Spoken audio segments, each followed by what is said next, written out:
Hello, heathens. Welcome and happy fall. If I haven't said it a million times, I love this time of year. It is my favorite time of year. I've made quite a few videos on fall related and spooky season related stuff, and I haven't made this one yet. So I thought I wanted to join in on a tag. The original tag was created by Lachlan, and it is called Fall into Fall. And it's just kind of got some fall related questions. And I thought it was really nice because it's going to give me an opportunity to talk about some of my favorite books, some that I'm anticipating, some that I maybe haven't talked about as much, and just gets me back into the fall vibe.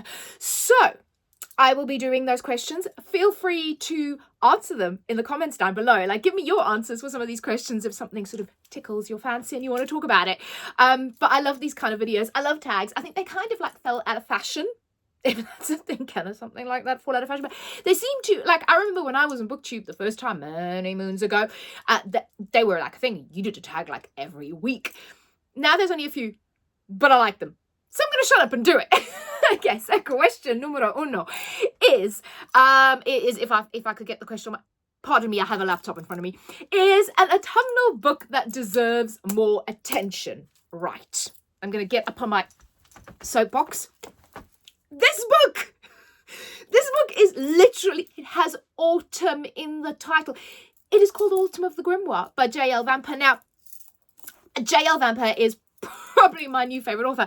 I adore her books. I've got the second book in the series, which is Winter of the Wicked, lined up for winter. You know, I have to read. I'll be reading that in November. But Autumn of the Grimoire is incredible, and it does not get the hype it deserves because, like I said, it's literally autumn, and it's about a witch, and it's about the sisters Solstice, who are the four witches, and they kind of correspond to the seasons, and they sort of influence world events, and they have been doing this for centuries, and they get them instructions from a grimoire. And the first book in the series is about Agatha. She is Sister Autumn, so it is just everything about her. She basically embodies and personifies the season of autumn, and this is why this book is so, you have to read it now. You have to read it with a pumpkin spice latte. She has a pet bat.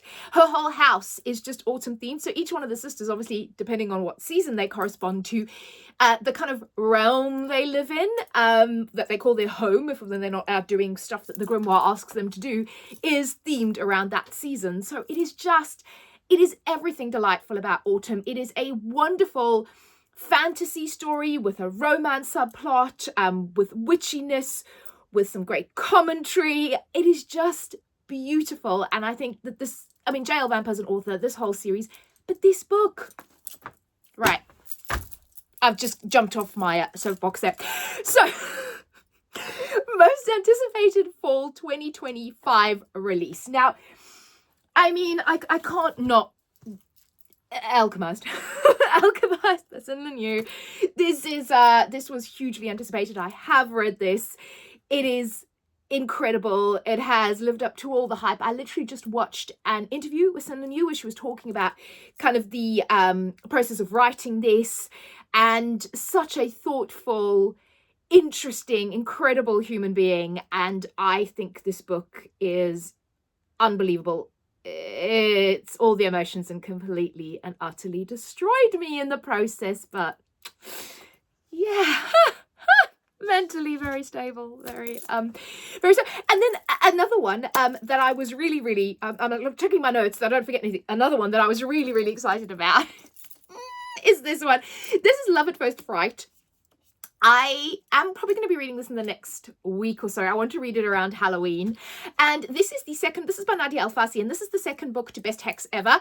If you haven't read Best Hex Ever, again, that's perfect. They're all kind of Halloween-y. Well, the first one is actually a wedding on Halloween. And this one is her friend from the first book, and she is a horror author, and her book is being made into a film, and she's on the set of her horror novel being turned into a horror film, and I believe it's a love story between her and the actor in her film. And I was just, I was so anticipating this. The cover has not let me down. It is stunning. I need to remove that sticker. I hate a sticker. But it is absolutely stunning. And then another one that I was massively looking forward to, and I've actually started reading, and it is incredible, let me just say. is this one here. This is Slashed Beauties, and this is by A. Rushby. This is around anatomical Venuses, and I'd heard the word before. I had like a vague idea of what an anatomical Venus was. I'm very into kind of curiosity, like cabinets of curiosities and things of that nature. That's a whole nother video. But when I heard that this book has an element of anatomical Venuses in it, has a dual timeline, you know, it was 17 something in London, and it just sounded super wonderful. Very good for you, girl. Women's wrongs and women's rights. It sounded so good, and oh my goodness, I am 178 pages in and I am obsessed. But I'll talk more about this. And then the other one, my phone, the camera is on it, but Play Nice by Rachel Harrison. I have also read it. It's Rachel Harrison's brand new release. It is about a woman that inherits a house from her mother. Her mother believed the house was haunted. Is the house haunted? It reminds me of Home After Dark, the Riley Sager book. I really loved it. I love Rachel Harrison. I love everything Rachel Harrison writes. So that was very highly anticipated. Then a new cozy autumnal cover. I think as we've mentioned, I am a dark gothic lover. I'm not great with the cozies. The coziest thing I can show you that's new is Love at First. It's very cozy. Look at them. It's very sweet. It's lovely. That's about as cozy as my covers get. I'm so sorry.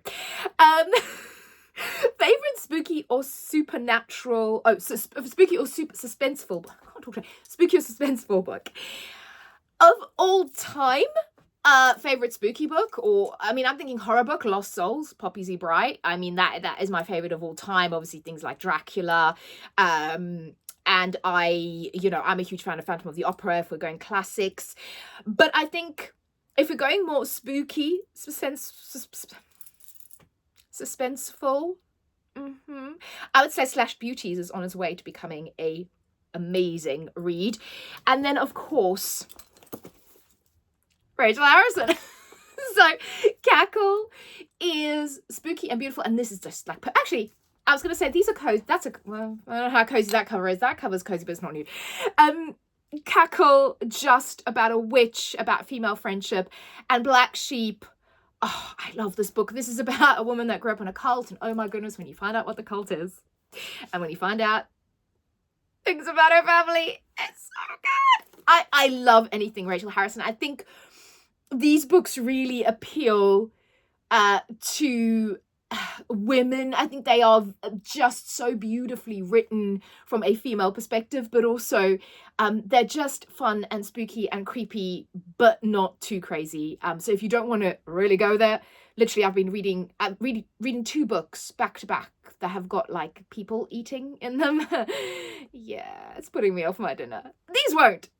Also, Ralphie, if you know, you know. I've actually got a Ralphie back here. I don't know if you can see him. He's hiding on my candle there, but Ralphie.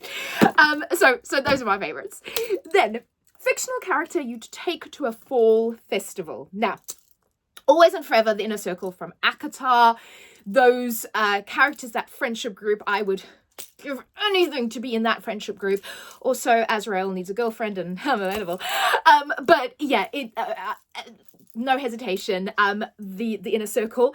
Then one of my other favorite book boyfriends, I would take Zareth from Terror at the Gates. Again, this is going to be on my list of favorite books of the year. I love Lilith and Zareth. I would take them both to the fall festival. We'd have a good time. Also, Ralphie from Cackle. If you haven't read Cackle, you've got no idea what I'm talking about. Sorry, but Ralphie. I'm obsessed with Ralphie and I don't like spiders. Book you're thankful you own. So I will say, not to hop on about it, but this special edition of Alchemized, I think, is one of the most beautiful books I own. The art, like, I look at this cover, this cover does look like a painting, and I look at it and I keep picking up new details and new things in the cover. and it's just utterly gorgeous. And then the other ones, I mean, I have a lot of really beautiful books. I'm gonna turn my back to you and be a terrible booktuber for a second and pull this off my display because I'm so prepared. But the other, and I own all three of them now. So I have Nevernight, God's Grave, and Dark Dawn.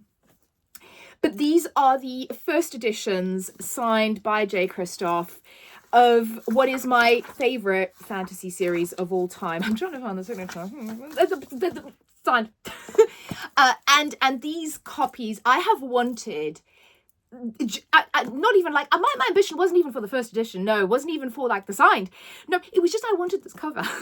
Because I don't actually like the other covers at all. And I saw this cover and I've been wanting it forever. And I slowly accumulated all three in the hardback in these covers. And I just think they are absolutely beautiful. Like I said, this is my vibe, dark and brooding. But this one particularly, I think Dark Dawn has the nicest, but they're all stunning. So I am really, really super glad I own those babies. They're my favorite. And then the other one, I mean, like I said, dark and brooding, right? I am very, very excited about my special edition of Gothicana. Again, I was trying to get this when it first came out. And for some reason, I didn't get it or it sold out or whatever. I was too late. And then literally one came up. One for sale at Amazon. And I've never clicked buy now so quickly in my entire freaking life. This is Gothicana by Runix. This is one of my favorite all-time books. Dark academia, dark romance, spooky vibes. Favorite spooky book? And this is absolutely stunning. Look at those end pages. Look at that. Oh, it's beautiful. And then throughout the book, I'll probably open a page that doesn't, but you have drawings, you have, yeah, it's typical. I'm not going to find one out. You have quote. I'll find you one. Drawings and quotes. Obviously the like quotes and different photographs in here. It is absolutely beautiful, and like I said, it is one of my all-time favorite books, so I was very excited to get that. Then a comfort read you always return to. So this may seem, I'm trying to find it because I know I've put it in a, bear with, I have about 1 million books in front of me. We found it. Here it is. And this is Tithe. This is Tithe by Holly Black. Now I am, for those of you who don't know, I think I've mentioned it quite a bit, but I am a Holly Black stan. I will read Holly Black's grocery list, the phone book that she's penned. I adore Holly Black. And Tithe was actually my first Holly Black book that I ever read many, many moons ago. And is still my favorite to this day. And the Modern Fairy series, all three of these books in the Modern Fairy series is my... Fairy Tale, Modern Tale of Fairy, is my absolute favourite. I love fairies and I love the Dark Fae, and I love the way that Holly Black depicts the Dark Fae. So this is just an absolute... I've read this book more times than I can count. Weirdly, I've also read Lost Souls by Poppy C. Bright, which is not going to put a smile on your face. Both of these books actually have a certain bleakness to them, I've just realised. And also the next book that I'm going to talk about has a certain bleakness to it as well, which is Night Film, is another favourite. I've read that many, many times. It's somewhere over there by Marisha Pessl.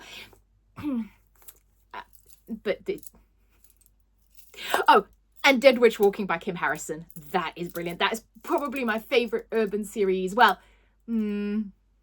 one of my favorite urban fantasy series, but this one is just, if you've read the Cruel Prince series and you haven't read the Modern Fairy Tale series, I absolutely implore you to read it because it's incredible.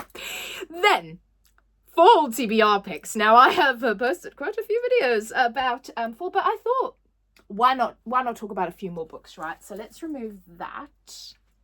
Oh, the reason this is here, I was like, why is this book here? We were talking about my favourite spooky reads. Now, I've taken the cover off, so we're going to look at the spine. Leigh Bardugo's 9,000. Oh, that was upside down. I am the world's worst booktuber. Leave a comment down below. Leigh Bardugo's 9,000.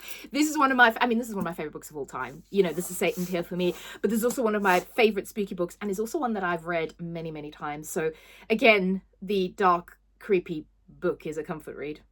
Yeah. Yes, thank you. I'm sure my psychologist will agree. Anyway, moving on. My fall TBR. So, I've acquired a few more books on my TBR because why the hell not, right? Why the hell not just add to the 3,000 books I already have there? But also because this probably should have been in the first question as well. Stephanie Garber, one of my other all-time favorite authors. And again, I've read everything Stephanie Garber to date. Caraval, again, I've read Caraval. I'm looking up there because it's up there. Many times. One of my favorite series. It's a comfort. Caraval's a comfort read as well. And this is Alchemy of Secrets. And this is Stephanie Garber's adult debut. How freaking beautiful is that cover? It is stunning. And this one, oh my god, look at the inside of that. I'm going to be completely honest with you. I don't even, oh, sorry. She's having a moment. She's having a moment with the book. Yes, my lovely. So I don't even really know what this is about. Because Stephanie Garber is an auto-buy. So it starts with a class in an old movie theatre. Folklore 501, local legends and urban myths taught by a woman called the Professor. Most students believe the Professor's stories are just fiction, but Holland, St. James, cool name, has always been convinced that magic is real. Her search for the truth leads her to a dazzling new world, a deadly ultimatum hidden in the heart of Los Angeles, and into the path of a magnetic stranger who claims he's sent to save her life. But everyone in this intoxicating new world is lying to her. Oh, my computer just went black. Is lying to her, even the stranger. And if she can't figure out whom to trust, her magical reality could change from Hollywood dream to nightmare. Now, do I have to say anything else? Then, The Possession of Elba Diaz. This is by Isabel Cañas. I've been dying to get into one of Isabel Cañas' books. Vampires of El Norte is another one that's on my list. And this is her newest release. Is that a cozy cover? No. Can I classify as cozy? And this is set in 1765. I believe this is set in Mexico, and there's a plague, and a young woman goes into a mine, I believe. And judging by the title, she may or may not be possessed in said mine. So from what I understand from Isabella Cañas' books, they're kind of historical romantasy. So they have a supernatural kind of spooky twist, but also have some romance in them, and obviously are historical. So it says, this is scary, atmospheric, gorgeous gothic of my dreams. And that was by Rachel Hawkins, and I trust Rachel Hawkins. So that sounds incredible. Then, like I said, my favorite genre again, and I'm going to do a whole another video. I don't know if I've done one on gothic, but I've really, have I talked about my personal curriculum yet? I haven't. On my personal curriculum at the moment that I'm doing and the things I'm studying, one of the things is obviously the paranormal generally, but also gothic fiction. And I've really been delving into the history and really the mechanics of gothic fiction and how it's written. And I love true gothic. This kind of falls under that umbrella. So this is modern, but this is necromance. And it literally says on the back, a necromancer, a sinister haunted castle, and a cursed phantom, a jilted lover. That is everything I wanted to know. Bailey Latham actually read this and said this was incredible. So I trust Bailey. And it says A Tale of Gothic Romance by Cora Raven. Now, anybody that's called Cora Raven, feed me your books. So that sounds incredible. And then another one, the last one I promised, that I have got on my TBR that I was so excited. This is another one I was so excited about. This is Princess of Blood. And this is by Sarah Hawley. This is the follow-up book to Servant of Earth. I freaking adored Servant of Earth. Now, I'm trying to decide whether I have time to reread Servant of Earth before I read this. So this may actually slip into November, because I kind of feel like I want to reread I actually remember Servant of Earth. I even remember where it ended. So I love the book. Memory's not the problem. It's just I feel like I want to go back into that world, or I might just get super excited and carry on reading. But this is one of my favorite fantasy romance. It's very much fantasy led, right? But the fae in this world, they're the Holly Black fae. They're the true evil trickster fae. And I loved the first book in the series. And I haven't heard a lot of people talk about the second one yet. So I am hoping, I don't want to know. Don't tell me. Don't tell me if you don't like it. but I'm really hoping that this one is going to live up to my personal hype. Then, last audiobook you loved. I've done a few books on audio, but one that actually stands out is At the Bottom of the Garden. What's it called? At the Bottom of the Garden by Camilla Bruce. So me and Ms. Bruce, we have a bit of a fractious relationship. I Read one of her books many years ago, and the thing is, I don't remember the plot. I can remember the cover. It was like with the bird on the cover, and at the time, and if you look at my rating, I really liked that book. Don't know what it's about. May need to try and reread it. But then I tried to read The Witch and the Well, I think is her other book, and I DNF'd that. I did not like it. I really didn't like it. But I saw this was on audio from my library, so I thought, well, yeah, it's free. Let me try it. And I really actually enjoyed it. Even though the protagonist, one of the protagonists is younger. So again, I don't really like reading from the point of view of children.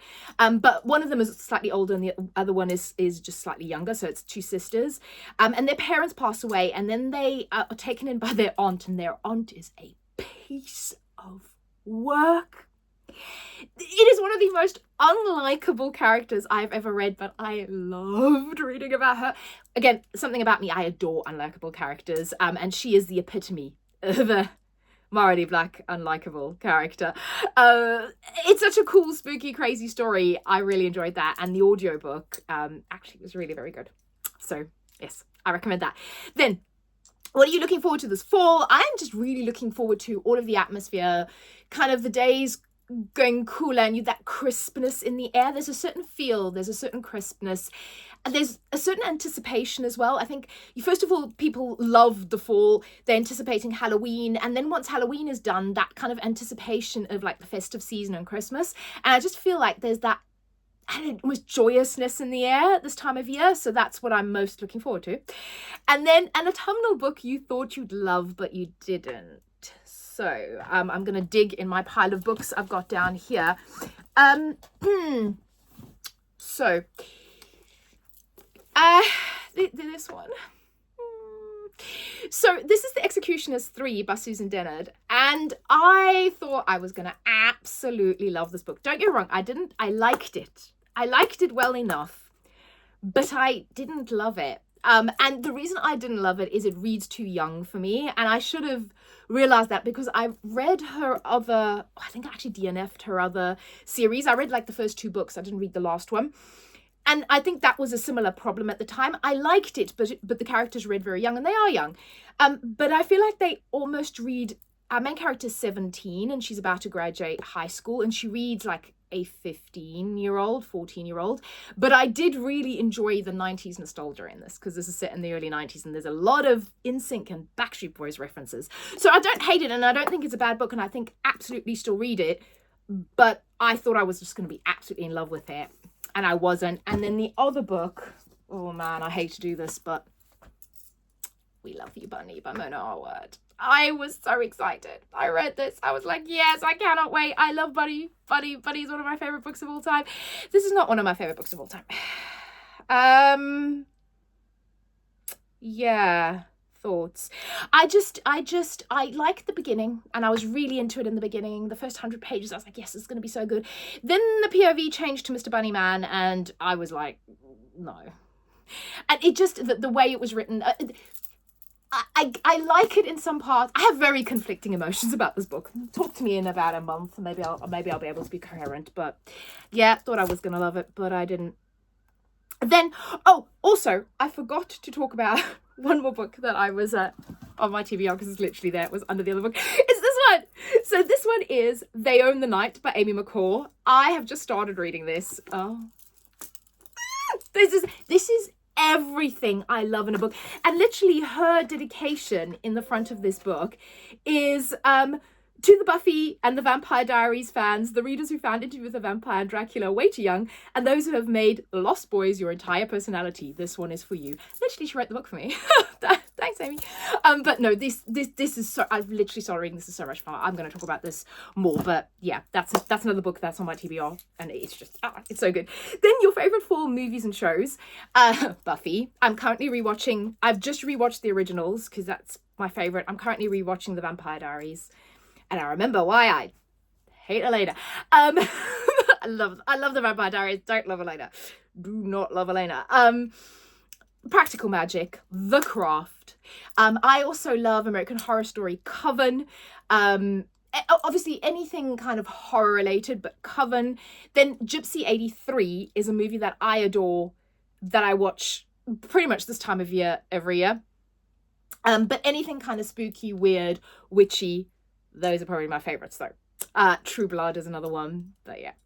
And then just tag anyone that wants to. So I'm just tagging everyone, anybody that's watching this video. If you want to do it, you go, girl.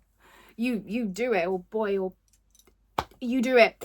But like I said, tell me down below, answer any of the questions. What are you looking forward to reading? Leave me a what do we want? Leave me a Halloween pumpkin if you're still here, and I will speak to you all again very soon. Bye.